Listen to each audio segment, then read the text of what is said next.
Wanna wake up and smell the turkey. If you ever die my girl number 12 fucking you cold, boy. You're bad, you're dog. Make it shut. Make it blood flag.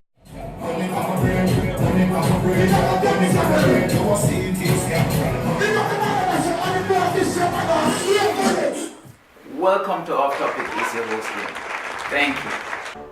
Listen, we're going to talk about a death that happened in Belize. But first, oh yes, good morning, where was my manners? Good morning, good evening, good afternoon, or good night, wherever you guys are. I want to know, there's a question, the black people who are in power in Jamaica, are they going to hand over the pot of gold to the Chinese? I just wondered, alright? So today we're going to talk about 3 officers investigated for the death of a detainee in Belize, alright? So this is a guy, he was a Jamaican, he was killed in Belize. So let's get to the story. 3 police officers are being investigated for the falling death of a 44-year-old Jamaican, Humphrey, who allegedly jumped out of a moving police vehicle in an attempt to escape police custody. The incident happened in the area of Mile 3 on Stan Creek Valley Road while officers were transporting Mitchell to the Dangraga police station from Sarawee village. There are no other eyewitnesses, meaning that investigators of the Professional Standards Branch are going by the account of the officers involved. However, Commander ACP Chester Williams say they are being thorough in their investigation. So this is ACP Chester Williams, Commander. Well, from what we have gathered from the police officers concerned, there are 3 police officers. We have no independent witnesses. The officers from their own account is that they have gone to Sarawak village and they went to the home of Humphrey Mitchell, who was wanted on the strength of a commitment warrant ordered by the court, where the court commits a person to prison from probably not having paid a fine the court may have imposed on them.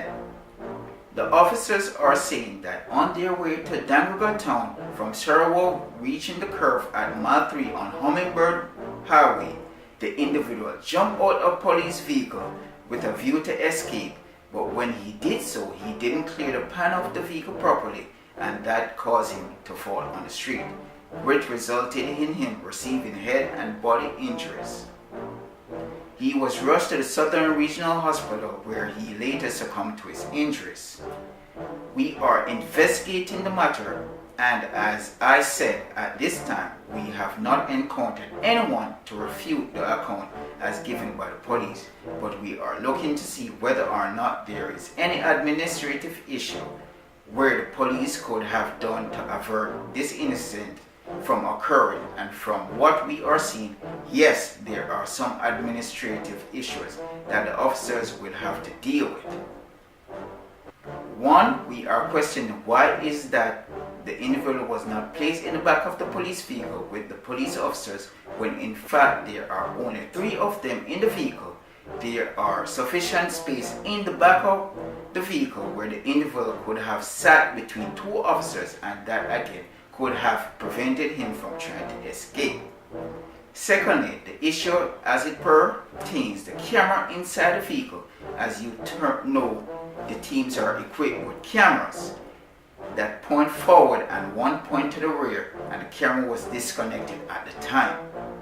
From investigation, it reveals that the camera was disconnected from February 19, so we are questioning why it is nothing was done to ensure that since February 19 until the date of this incident that the camera has not been in operation, even though the camera is in working condition. So we are looking at that.